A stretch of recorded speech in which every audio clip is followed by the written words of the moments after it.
Assalamu alaikum guys, welcome to our YouTube channel Human Resource Management. My name is Mohammad Ajlan Sarwar और आज मैं describe करूँगा जिसमें है line based structures in a project organisation, competency based structures in an organisation और HR specialist in HR quadrant. तो चलते हैं हम अपने इसके कंटेंट्स की तरफ कि क्या क्या डिस्कस करेंगे। सबसे पहले हम डिस्कस करेंगे जिसमें कि लाइन बेस्ड ऑर्गेनाइजेशन होती क्या है, ठीक है। उसके बाद हम लाइन बेस्ड ऑर्गेनाइजेशन का स्ट्रक्चर देखेंगे कि जी किस स्ट्रक्चर की बेस पे ये ऑर्गेनाइजेशन होती है। उसके बाद हम एडवांटेजेस देखेंगे किसी भी लाइन बेस्ड ऑर्गेनाइजेशन के। फिर हम देखेंगे जी कि लाइन बेस्ड ऑर्गेनाइजेशन के डिसएडवांटेजेस क्या होते हैं, कंपिटेंसी बेस्ड ऑर्गेनाइजेशन क्या होती है, वट कंपिटेंसी होती कहते किसे हैं, बेनिफिट्स क्या हैं कंपिटेंसी स्ट्रक्चर के, किस तरह कंपिटेंसी बेस्ड स्ट्रक्चर को डिटरमाइन किया जाता है, कंपिटेंसी बेस्ड का मकसद क्या होता है, किस लिए कंपिटेंसी बेस्ड स्ट्रक्चर को प्रेफर किया जाता है या नहीं किया जाता है, कंपिटेंसी बेस्ड स्ट्रक्चर्स के एडवांटेजेस क्या हैं, कंपिटेंसी बेस्ड स्ट्रक्चर के डिसएडवांटेजेस क्या हैं। HR क्वाड्रेंट को पढ़ेंगे, इसके क्वाड्रेंट मेंबर्स को पढ़ेंगे, HR स्पेशलिस्ट को थॉरोली देखेंगे इन HR क्वाड्रेंट के, HR स्पेशलिस्ट का क्या रोल होता है क्वाड्रेंट में। तो मूव करते हैं हम अपने पहले टॉपिक की जानिब जिसे जो कि है line based organisation. Line based organisation में बेसिकली देखेंगे कि क्या क्या होता है इसमें। सबसे पहले तो है जी कि ये बहुत ही सिंपल सबसे पुरानी फॉर्म है किसी भी ऑर्गेनाइजेशन की, ठीक है जी। इस ऑर्गेनाइजेशन में कोई भी सुपरवाइज़र डायरेक्ट जो है अपने सबऑर्डिनेट से रिपोर्ट ले सकता है। इसका हम सिंपलेस्ट वे में ये इस तरह कह सकते हैं कि जी authority flows from top most person in the organisation to the person in the lowest rank, मतलब टॉप मैनेजमेंट का बंदा लोएस्ट ग्रेड के बंदे से डायरेक्टली रिपोर्ट ले सकता है, काम ले सकता है। इस किस्म की जो ऑर्गेनाइजेशन है हम उसको मिलिट्री ऑर्गेनाइजेशन भी कह लेते हैं और स्केलर टाइप ऑफ ऑर्गेनाइजेशन भी कह लेते हैं। इसके बाद ये हम आगे मूव करते हैं अपने लाइन बेस्ड ऑर्गेनाइजेशन स्ट्रक्चर की तरफ। लाइन बेस्ड ऑर्गेनाइजेशन स्ट्रक्चर में आपको इस स्लाइड में सबसे फ्रंट सबको नज़र आ रहा होगा जी एक ऑर्गेनोग्राम शो करवाया गया जिसमें एक टॉप मैनेजमेंट में जनरल मैनेजर है, सेल्स मैनेजर है, मिडिल मैनेजमेंट में असिस्टेंट सेल्स मैनेजर हैं जो कि डिफरेंट डिवीजन्स के हैं, सेल्स मैनेजर जो इनका रीजनल हेड होगा फॉर एग्जांपल, और नीचे सेल्स पीपल हैं, हर असिस्टेंट मैनेजर जो कि डिवीजन्स का है उसके अपनी डिवीजन्स के सेल्स मैन हैं।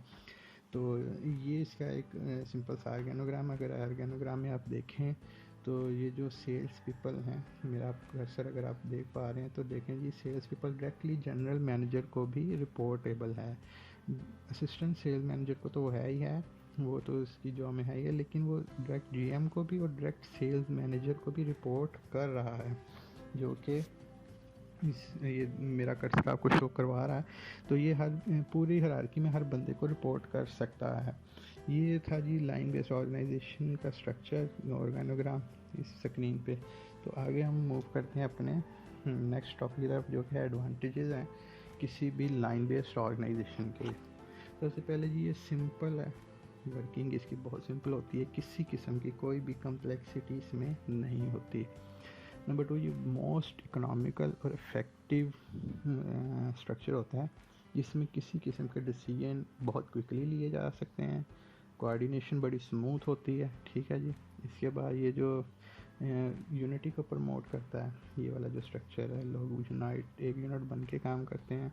उसके बाद ये तीसरा जो है कि इसमें जो लाइन ऑर्गेनाइजेशन में है ना, जो बंदा रिस्पॉन्सिबल काम का होता है वही उसका अकाउंटेबल होता है। मतलब अगर किसी CEO ने या हायर मैनेजमेंट ने किसी वर्कर को डायरेक्ट काम कह दिया है किसी भी मैनेजर या सुपरवाइज़र को बाईपास करके, तो अगर वो इन केस काम गलत होता है तो उसका अकाउंटेबल वो वर्कर खुद ही होगा, ना कि वो मैनेजर और सुपरवाइज़र जिसको बाईपास किया गया था, वो इस काम का रिस्पॉन्सिबल ख़राब हो जाने पर नहीं होगा, ठीक है। उसके बाद इस तरह की जो ऑर्गेनाइजेशन होती हैं उनमें बहुत ज़बरदस्त किस्म का डिसिप्लिन होता है, ठीक है जी। उसके अलावा जो इसका सबसे मेजर पार्ट है वो ये कि हम कॉस्ट को रिड्यूस कर सकते हैं अपने स्टाफ को कम करके, क्योंकि इसमें हमें मिडिल मैनेजमेंट की ज़रूरत नहीं होती, डायरेक्ट हाई मैनेजमेंट लो मैनेजमेंट से काम ले सकती है, तो हम अपनी कॉस्ट रिड्यूस कर सकते हैं।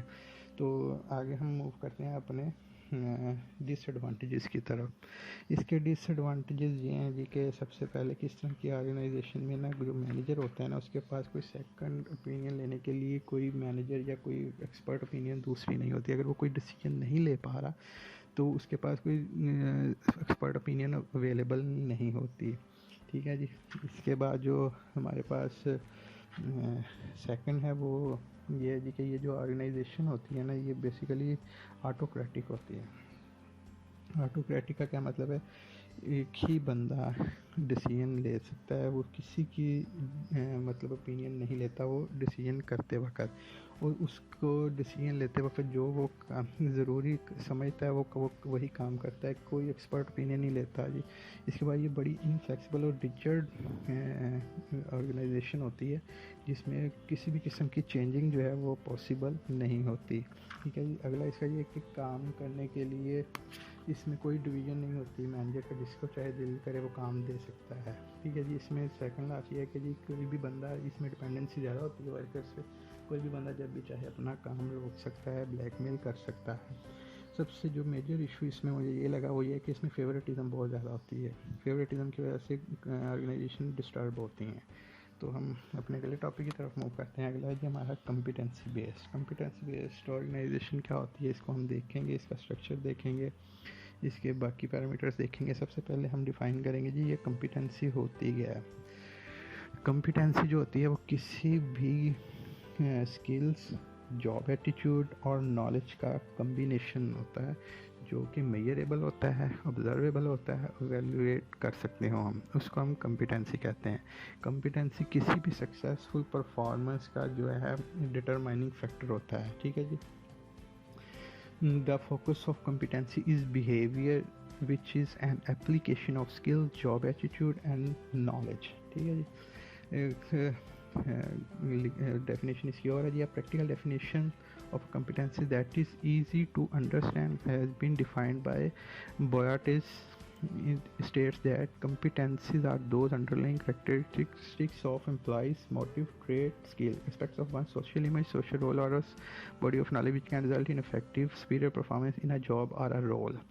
ठीक है जी, ये थी competency। हम आगे अब मूव करते हैं इसके कंपिटेंसी और जॉब डिस्क्रिप्शन में डिफरेंस क्या है।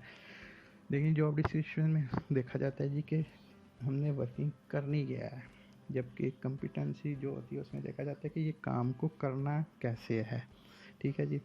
Traditional job description analysis look at elements of jobs and benefits the job into sequence of task necessary to perform the job, जो कि competency studies the people who do the job well and defines the job in terms of characteristics and behavior of these people। ठीक है जी, बड़ा simple सा इसमें था। आगे हम देखेंगे बेनिफिट्स क्या हैं किसी भी कंपिटेंसी मॉडल में। इसमें दो किस्म के स्टेक होल्डर्स आएंगे, मैनेजर्स आएगा और एम्प्लॉयज़ आएंगे। ठीक है जी। सबसे पहले मैनेजर्स को देख लेते हैं जी। Identify performance criteria to improve the accuracy and ease of the hiring and selection process, मतलब इसमें परफॉर्मेंस क्राइटेरिया को किस तरह इम्प्रूव करना है वो आइडेंटिफाई करना है। Clarify standards of excellence for easier communication of performance expectations to the direct reports. Next one है जी provide a clear foundation for dialogue to occur between the manager and employee. ठीक है जी। किसी भी मैनेजर और employ के दरमियान खुली गुफ्तगू हो सकती है उसकी परफॉर्मेंस के हवाले से, उसकी इश्यूज़ के हवाले से। आगे एम्प्लॉयज़ के लिए आइडेंटिफाई सक्सेस एरिया करना है जी इसमें। ठीक है जी। Support a more specific and objective assessment of their strengths and specific target. ठीक है जी। Provide development tools and method for enhancing their skill, उनकी स्किल्स को इन्हांस करने के लिए जी वर्किंग करनी है जी, मज़ीद उनको उनकी स्किल्स को पॉलिश करना है।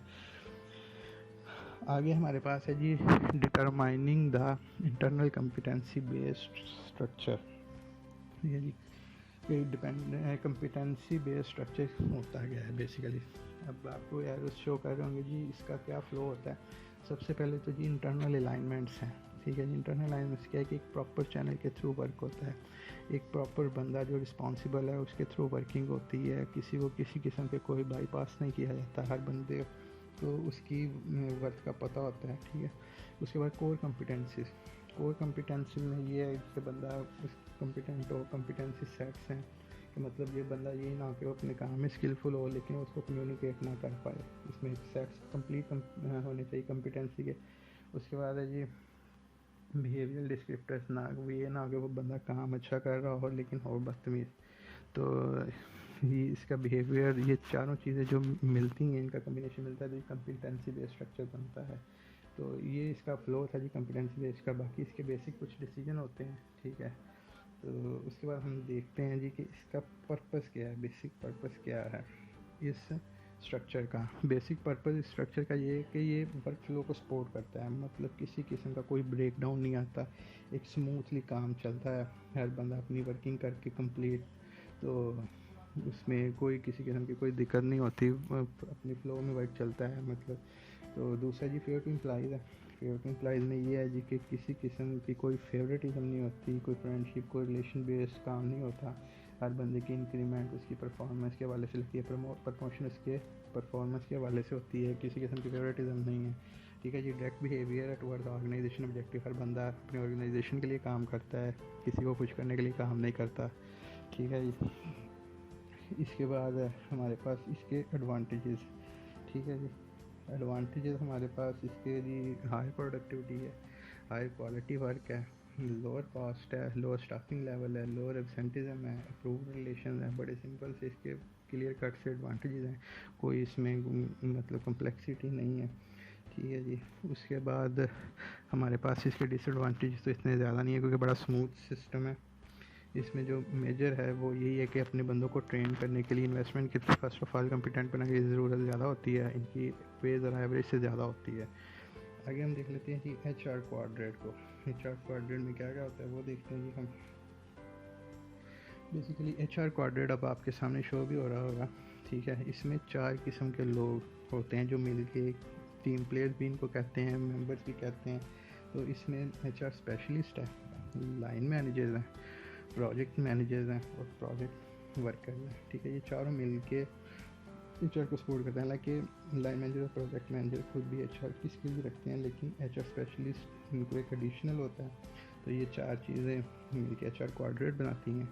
तो इसके बाद हम देखते हैं कि HR specialist in HR quadrant, ये इसका देख लेते हैं। ये सबसे पहले in inter functional projects work settings, line managers, project managers and project workers are all have more prominent and active roles in HR quadrant, which requires a constant interaction among these roles to make it work, ठीक है जी।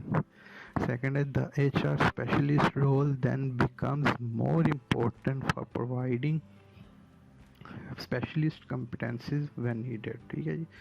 जब उनको ज़रूरत होगी तो special competence की तो वो HR स्पेशलिस्ट प्रोवाइड करेगा, ठीक है। That dedicated and integrated day to day HR support might be less essential as long as line managers and project managers are well prepared for their HRM responsibilities. The multiple case studies reveal somewhat unbalanced interaction in the HR corridor, which is turned to show that the HR specialists at the operational level are all in cases mainly focused on providing support to line managers, ठीक है जी। HR specialist role in interfunctional project work setting should also be oriented towards supporting project managers and project workers in their HR roles. This could be done by providing specialist HR competencies as well as by coordinating and creating platforms for efficient collaboration and experience sharing among other players in the HR quadrant. Thus, HR specialists in the HR quadrant for interfunctional project work setting primarily follow a HR based logic. Consequently, the basic configuration for the HR department should be competence based, but preferably complemented with a smaller line based structure in which HR